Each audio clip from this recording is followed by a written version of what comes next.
Good evening and welcome to the next episode of Kensuke's Kingdom, where Michael has found himself on a tropical island all alone, and he's exploring the island with his trusty dog Stella. Here we are. I sat down in the shadow of a great rock. The Gibbons set up a renewed chorus of howling and hooting in the forest, and a flock of raucous birds clattered up out of the canopy of the trees below us and flew off across the island to settle in the trees on the hillside opposite. "We'll be all right," I told Stella. "Mum and Dad, they'll come back for us. They're bound to. They will. Mum will get better and they'll come back. She won't leave us here. She'll find us, you see. All we've got to do is keep a lookout for them and stay alive. Water. We need water, but so do those monkeys, right? We've just got to find it, that's all. And there must be food too. Fruit or nuts or something. Whatever it is that they eat, Stella, we'll eat."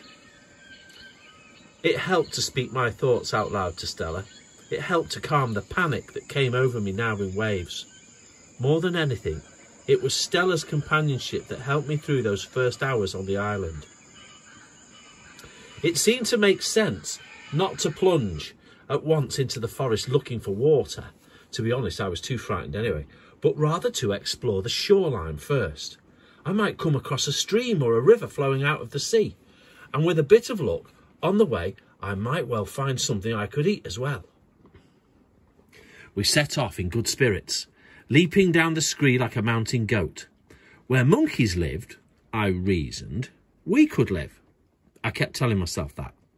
I soon discovered that the track down through the trees was bereft of all edible vegetation. I did see fruit of sorts, what looked to me like fruit anyway. There were coconuts up there too, but the trees were all impossible to climb. Some rose 100 feet, some 200 feet from the forest floor. I had never seen such giant trees. At least the intertwining canopy did provide welcome relief from the heat of the day. So he's in the shade of the trees. I was becoming desperately parched now, and so was Stella. She padded alongside me all the way, her tongue hanging out. She kept giving me baleful looks whenever our eyes met. There was no comfort that I could give her. We found our beach once again and set off round the island, keeping wherever possible to the edge of the forest, to the shade.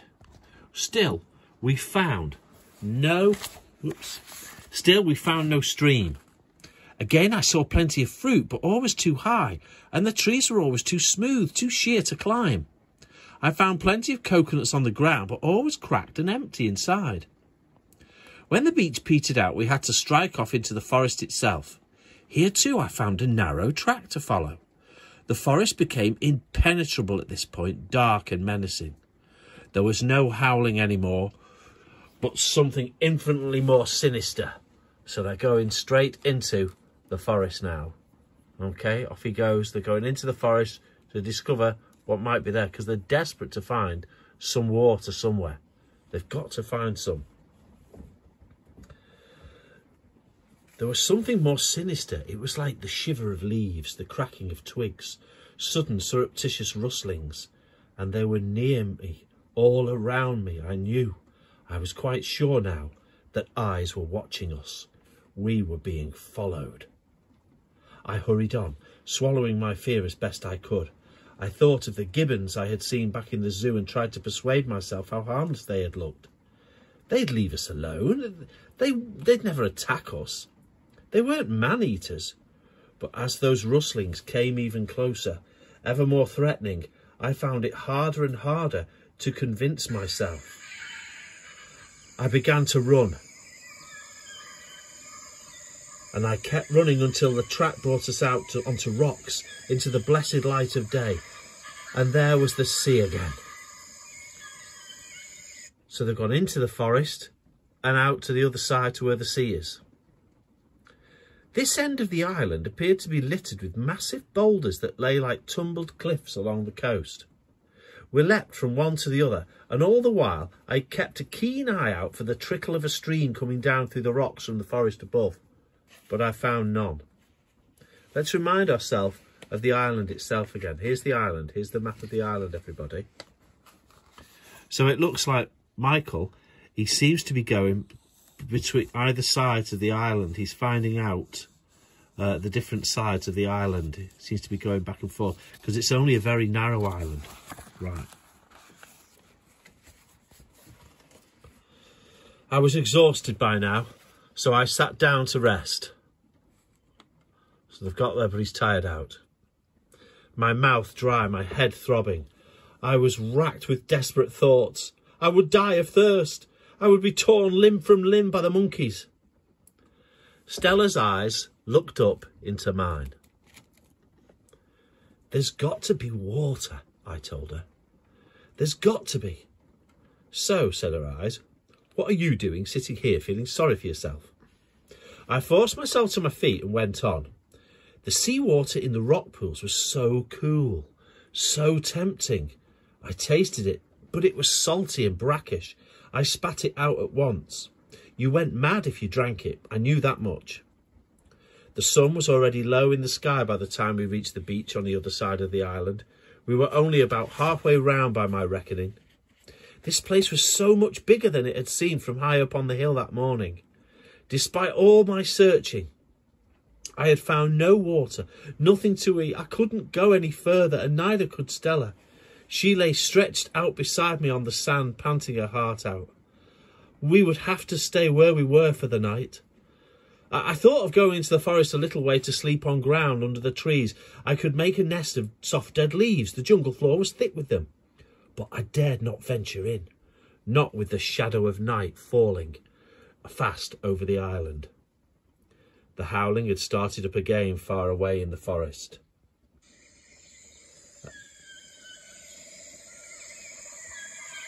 A last mellifluous evening song, a chanting that went on and on until darkness covered the islands. Insects, that is what I presume they were anyway, whirred and whined from the forest. There was a hollow tapping like a frantic woodpecker. There was scraping, a scratching and a grunting, grating noise that sounded like frogs. The whole orchestra of the jungle was tuning up. But it wasn't the sounds that frightened me. It was those phantom eyes that were looking at me from the forest. I wanted to be as far as possible from those eyes. I found a small cave at one end of the beach with a dry sandy floor. I lay down and tried to sleep, but Stella wouldn't let me. She whined at me through hunger and thirst, so that I slept only fitfully. So they've gone to sleep on the beach. They're in a cave apparently, so they're both asleep. There's Michael asleep, maybe under a tree, and there's Stella. Okay, there we are. I tried to forget where I was, to lose myself in my dreams. I remembered then that it was my birthday. Oh, today's his actual birthday. And I thought of my last birthday back at home with Eddie and Matt, and the barbecue we'd had in the garden. How the sausages had smelled so good. I fell asleep at last. The next morning, I woke up cold and hungry, and shivering and bitten all over. It took me some moments to remember where I was and all that had happened to me. I was suddenly overwhelmed by one cruel reality after another.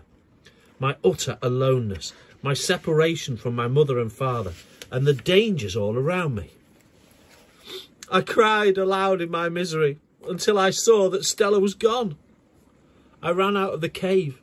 She was nowhere to be seen. Oh, I hope the monkeys haven't got her children.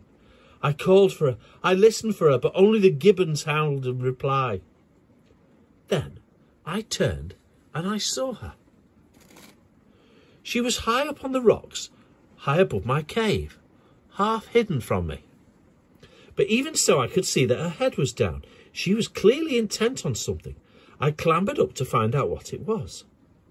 I heard her drinking before I got there, lapping rhythmically, noisily as she always did. She didn't even look up as I approached. That was when I saw that she was drinking from a bowl. a battered tin bowl.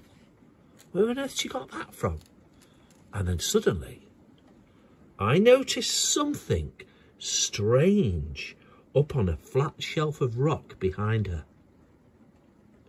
What is the strange item that's been left on the rock? What is it doing there? How did it get there? Could somebody have put it there? Find out tomorrow.